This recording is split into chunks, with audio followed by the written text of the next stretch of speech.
Muy buenas tardes, bienvenidos a la UNAM Responde. Este miércoles los invitamos a que se queden con nosotros durante los próximos minutos para seguir conociendo, descubriendo y disfrutando todo aquello que genera nuestra Universidad Nacional Autónoma de México.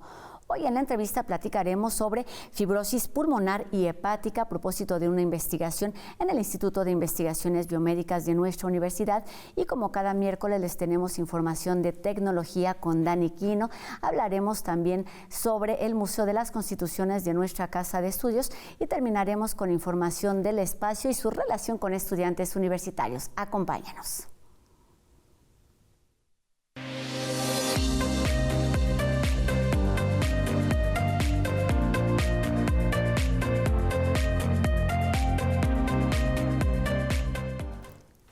La fibrosis es una condición médica que va en aumento en nuestro país y que puede afectar diferentes órganos de nuestro cuerpo.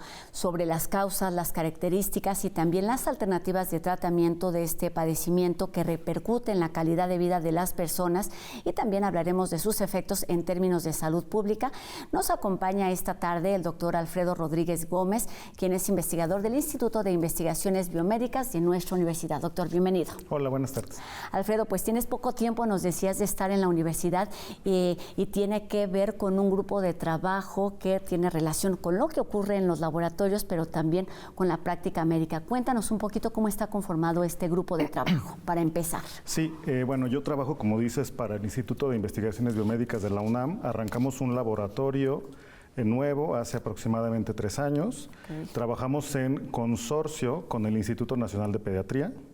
La UNAM tiene laboratorios que están ubicados como enclaves en hospitales de la Secretaría de Salud, de los Institutos Nacionales de Salud, y ahí es donde tenemos el laboratorio el laboratorio que yo dirijo. Está ubicado en el Instituto Nacional de Pediatría y es un laboratorio en el que apoyamos el diagnóstico e investigación de enfermedades raras que tienen sobre todo origen en etapa pediátrica. Son enfermedades raras, sobre todo de origen genético. Claro, y sobre esto vamos a hablar porque vamos a hablar de un trabajo que fue apoyado para que se pueda tener un diagnóstico y una atención oportuna, que siempre es lo más importante en cuanto a las enfermedades de todo tipo. Comencemos por ahí. ¿Cuáles son las características, los padecimientos que están estudiando que tiene que ver con la fibrosis? Sí. Bueno, el laboratorio, como te decía, está en el Instituto Nacional de Pediatría. Es un hospital de tercer nivel de atención. ¿Qué significa esto? Lo cual quiere decir que vamos a tener hospitales en las pequeñas comunidades, en las pequeñas ciudades. Eso es primer nivel de atención. Un segundo nivel de atención son hospitales regionales o más especializados. Y el tercer nivel de atención son hospitales como los Institutos Nacionales de Salud, como el Instituto Nacional de Pediatría, donde van a llegar aquellos pacientes que no pudieron ser diagnosticados apropiadamente o que son casos más raros. Claro. Y entonces han pasado por todos los niveles de atención hasta llegar a este tercer nivel, donde se llevan a cabo estudios más especializados para poder diagnosticar a los pacientes. Entonces, en este hospital colaboramos con el Departamento de Genética, que detecta enfermedades raras de origen genético, y dentro de este Departamento de Genética, dentro de este hospital, en colaboración con la UNAM, en mi laboratorio estudiamos a los síndromes hereditarios de falla medular. Son síndromes en los que la médula ósea, que es lo que está al interior de los huesos, no produce suficientes células de la sangre. Toda la sangre que circula por nuestro cuerpo se origina dentro de nuestros huesos, y de ahí sale al torrente sanguíneo y lleva a cabo todas las funciones de transporte de oxígeno, de formación de plaquetas, para cuando nos cortamos poder cicatrizar, y también de defensa de nuestro cuerpo contra patógenos. Entonces, la falla medular puede tener 2 orígenes. Puede ser ambiental o puede ser también por exposición, por ejemplo, a agentes, okay. O puede ser también de origen genético. Y cuando hay falla medular, también puede ser que la médula se esté fibrosando, que haya deposición de fibras de matriz extracelular de manera excesiva, o que también haya un exceso de células de la grasa que se llaman adipocitos. Entonces, Eso ocasiona que la médula no produzca, la médula ósea no produzca suficientes células sanguíneas, y entonces en el hospital, en el Instituto Nacional de Pediatría, cuando tenemos un niño, un paciente con estas características, se tienen que correr una serie de estudios para determinar si es de origen genético o si es de origen ambiental o si es de origen inmunológico. Entonces en mi laboratorio apoyamos en el diagnóstico genético para tratar de discriminar cuál es el origen de esta falla medular, y dentro de este grupo de pacientes, es un gran grupo heterogéneo de pacientes que pueden tener origen genético, hay uno en particular que se conoce como disqueratosis congénita, o que se conocen también como síndromes de telómeros cortos, y que se caracteriza, su falla medular y su condición clínica se caracteriza por exceso de fibrosis. Parece muchísima información y podríamos ahondar sobre muchísimos temas, pero vamos a centrarnos en este porque tiene que ver con la importancia de conocer lo que está sucediendo al interior de un organismo o de pocos organismos, y lo que implica desde el punto de vista sí de la atención y del diagnóstico, pero desde la investigación para poder brindar, por supuesto, información adecuada en casos futuros. Y en este sentido, cuéntanos sobre esta investigación en particular. Tiene que ver con la fibrosis, que eso es algo que digamos que sí escuchamos y tenemos como mucho más presente. ¿Qué es? ¿Cuántos tipos de fibrosis hay? Porque es importante identificar cuál para saber las causas y los tratamientos o lo que sigue después de esta identificación, doctor. Sí. Pues en nuestro cuerpo está compuesto por múltiples tipos de células. Y bueno, tenemos diferentes órganos que llevan a cabo diferentes funciones. Podemos tener los pulmones, el hígado, tenemos la médula ósea, y cada órgano está compuesto por diferentes tipos de células. Y hay un tipo de célula que se llama fibroblasto, que está presente en prácticamente todo nuestro cuerpo. Y el fibroblasto, bajo ciertas condiciones de estrés o bajo ciertos estímulos, puede comenzar a producir fibras de matriz extracelular, y esas fibras se pueden comenzar a acumular y entonces interfieren con el funcionamiento apropiado de los órganos. Entonces pueden interferir, por ejemplo, con la comunicación entre células, con el transporte de oxígeno, pueden interferir incluso con la flexibilidad que tenemos, la apertura que podamos tener de la boca, el funcionamiento de nuestro hígado. Entonces hay ciertas condiciones que promueven la fibrosis. Hay fibrosis que se conoce como idiopática, en la que no se conoce el origen, y hay algunas otras fibrosis que se sabe que, por ejemplo, el origen es por el exceso de uso de cigarrillos.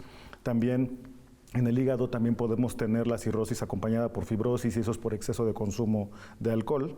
Pero hay personas que nunca han consumido un cigarro o que no beben en exceso, y que entonces les comienzan a ocurrir este tipo de eventos de fibrosis, en las que sus fibroblastos están produciendo muchas fibras y el tejido comienza a perder sus propiedades, ¿no?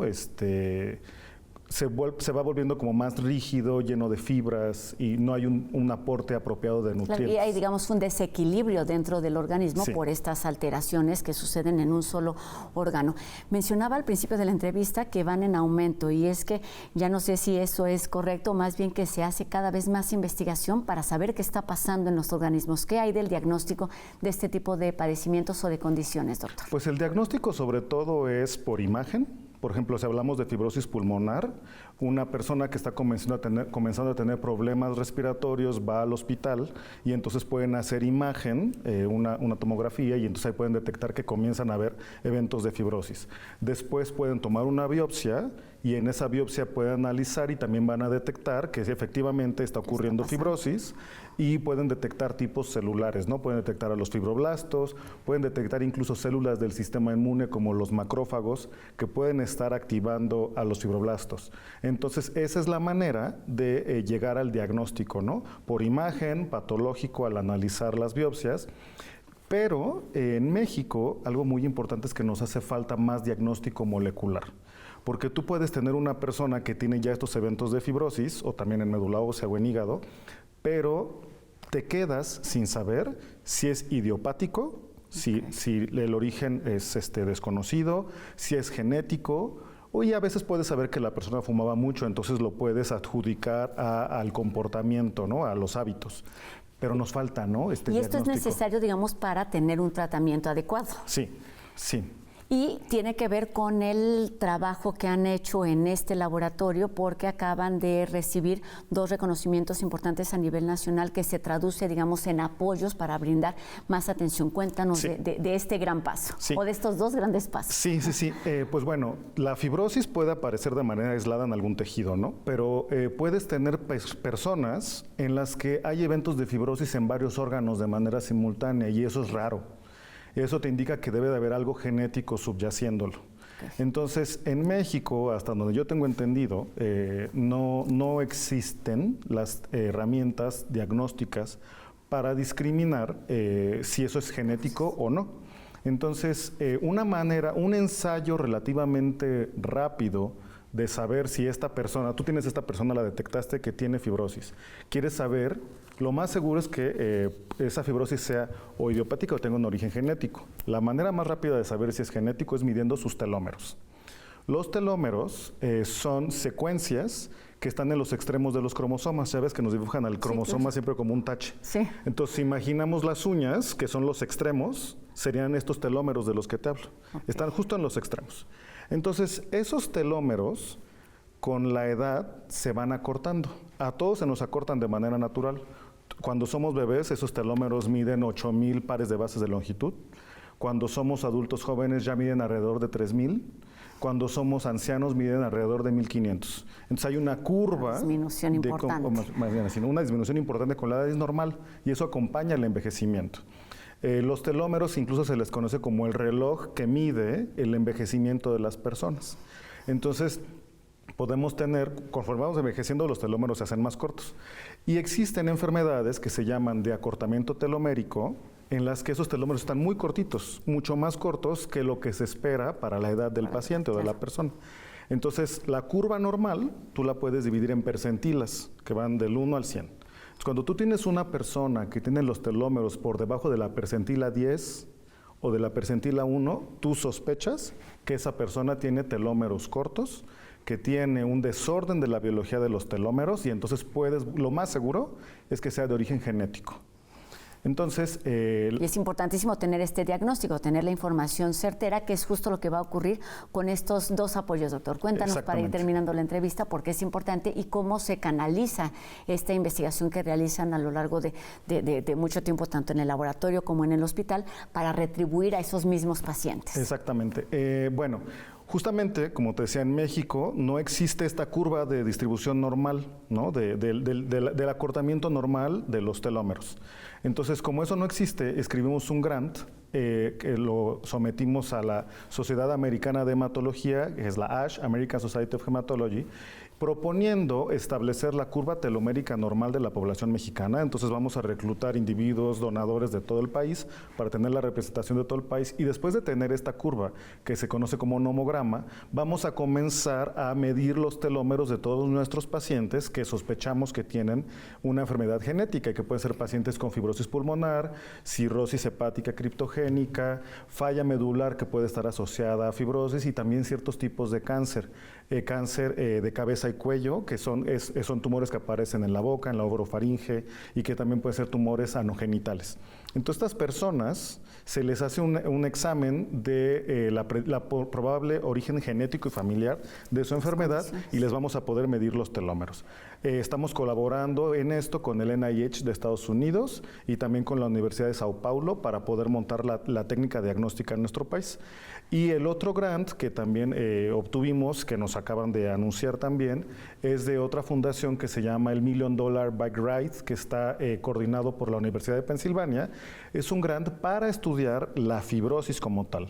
En biopsias de tejido de estos pacientes que ya sabemos que tienen los telómeros cortos, estamos estudiando biopsias, segmentos de estos tejidos, para poder investigar los determinantes de la fibrosis. Te comentaba que hay fibroblastos, hay células inmunes, puede haber macrófagos, pero realmente a nivel mundial no se sabe cuáles son los determinantes de la fibrosis para que se produzca, ¿no?, en estos pacientes. Sabemos que tienen los telómeros cortos, pero después hay algo que desencadena, ¿no?, todo el fenómeno. Y eso es en colaboración también con el NIH y con la Clínica Mayo de Estados Unidos. Entonces hay mucha conexión. Pues qué importantes estos reconocimientos y qué necesarias estas conexiones entre instituciones, entre especialistas de distintas disciplinas.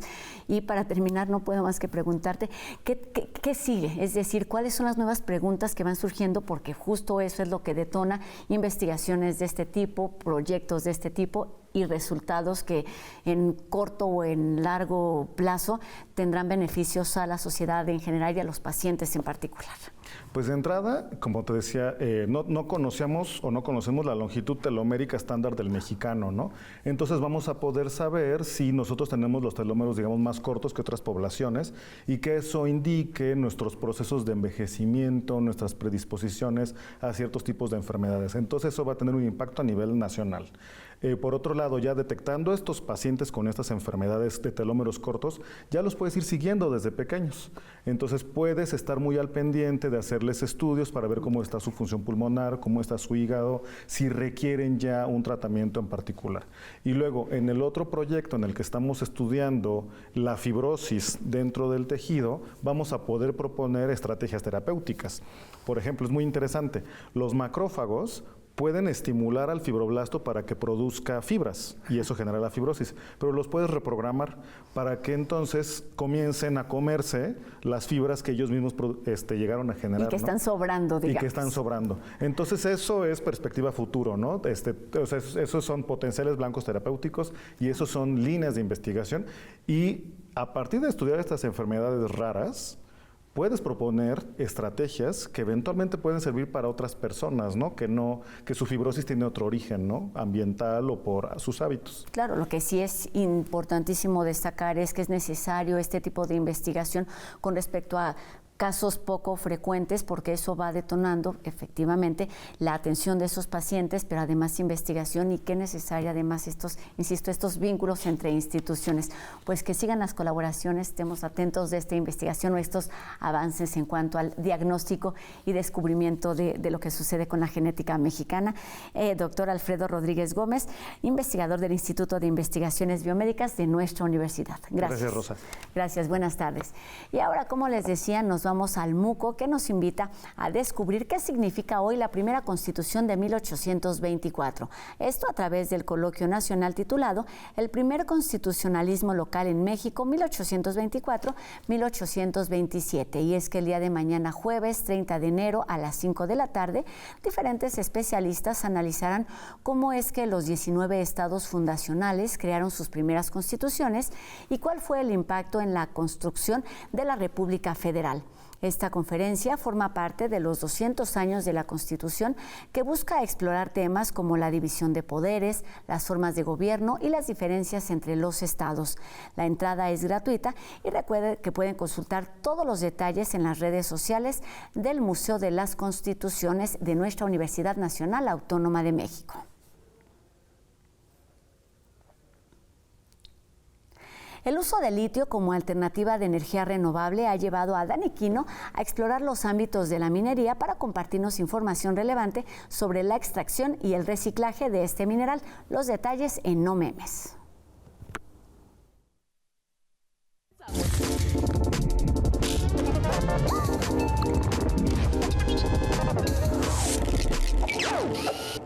Vamos a conocer más a fondo el tema de la extracción de litio, pues después de todo, ahí es donde radica la polémica sobre su uso como una alternativa más amigable para nuestro medio ambiente, con la identificación y evaluación de las reservas de esta sustancia en la tierra.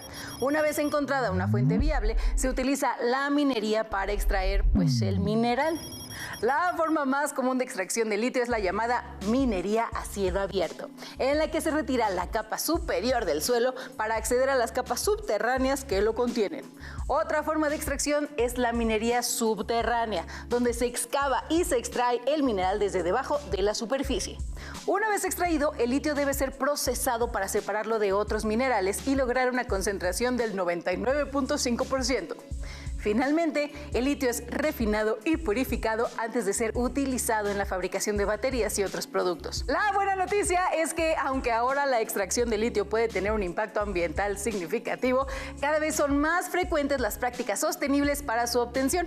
Según varios expertos, la forma que menos contamina conocida para extraer litio es a través de la minería de salmuera, la cual implica el uso de agua salada que se encuentra pues ya naturalmente en acuíferos subterráneos.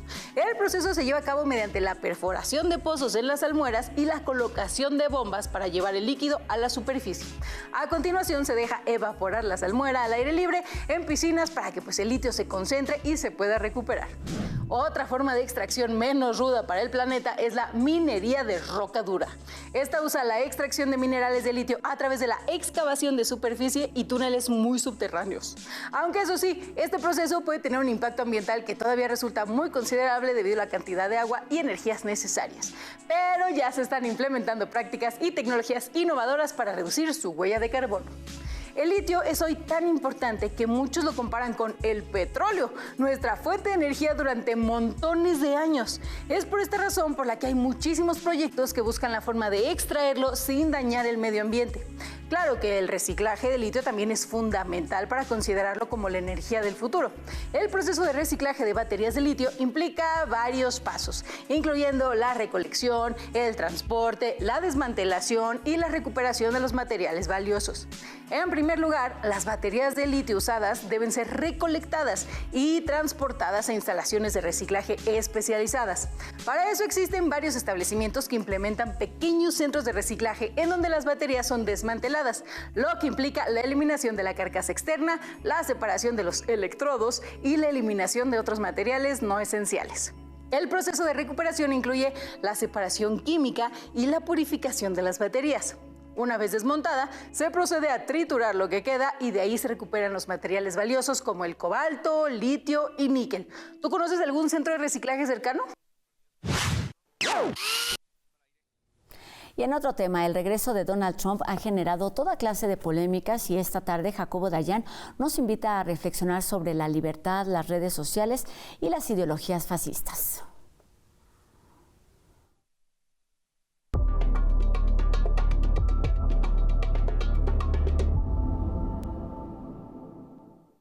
¿Qué tal?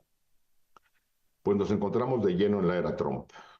La toma de posesión de Donald Trump ha arrojado información, hechos, símbolos, declaraciones, actos concretos de política pública y de leyes que podrían generar discusiones por meses. Me gustaría centrarme en uno de ellos nada más.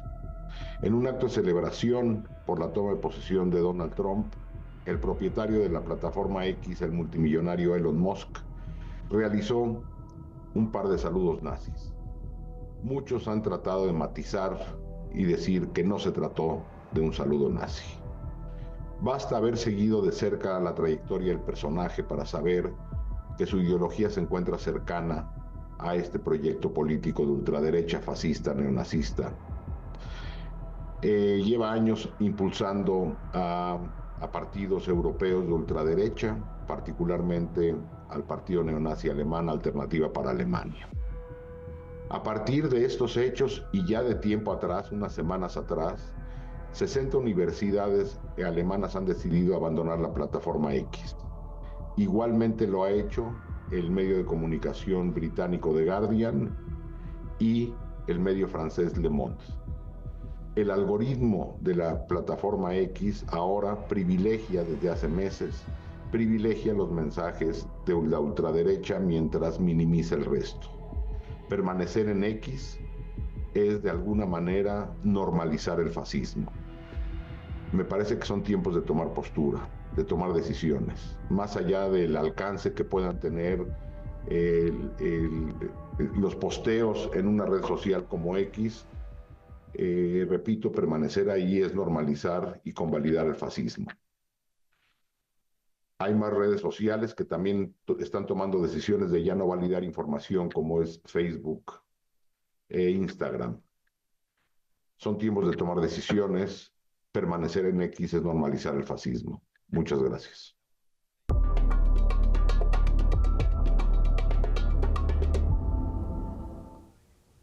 Temas importantes. Y ahora nos vamos con UNAM Global TV.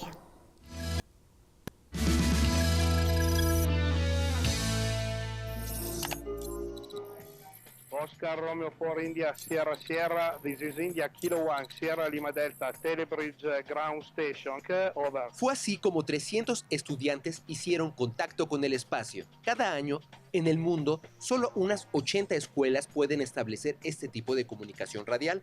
My name is Renata. How old are you? Renata vivió la experiencia en el Museo Universum de la UNAM. Sigo en el shock de, le acabo de preguntar a un astronauta. Durante 10 minutos, jóvenes de secundaria y preparatoria le expusieron todo tipo de dudas al astronauta estadounidense Nick Hague. My name is Isabella. What kind of food do you typically eat in a day on the ISS? Over. My name is Victoria. Does time feel like it passes faster or slower when you're in space? Over. Debido a la alta velocidad a la que viaja la EEI, hay un alto grado de complejidad en cada una de estas conexiones. La estación está en un rango de, en promedio, aproximadamente unos 400 kilómetros sobre la superficie terrestre y está orbitando el planeta a una velocidad impresionante, 28,000 kilómetros por hora. Para lograr el enlace, radioaficionados de la ciudad italiana de Casale Monferrato contactaron a la EEI cuando ésta sobrevolaba ese país, para de ahí retransmitir la señal a México. La sesión de preguntas y respuestas reveló a los y las jóvenes aspectos poco conocidos de la vida a bordo de la estación, como que, aunque el espacio es silencioso, en las naves hay mucho ruido. Inside the space station, we're not in a vacuum, and so there's atmosphere, and so there's lots of sound up here, mostly from all the ventilation.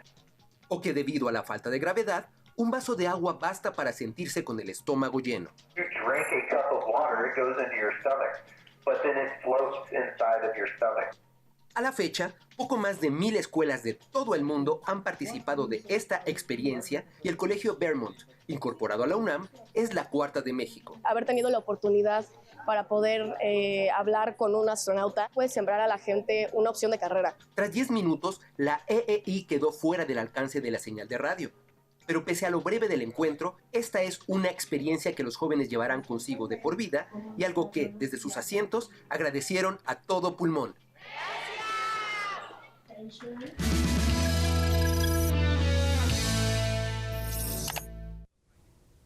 De la Tierra al espacio y de regreso. Y con esto terminamos nuestro programa de hoy, agradeciendo a Ricardo Iturbe su participación en la interpretación de lengua de señas mexicana. Y a todos ustedes les recordamos que nuestras vías de comunicación están siempre abiertas para que sigamos haciendo juntos La UNAM Responde. Y la invitación a que nos encontremos mañana, 2:30 de la tarde, aquí en TV UNAM. Adiós.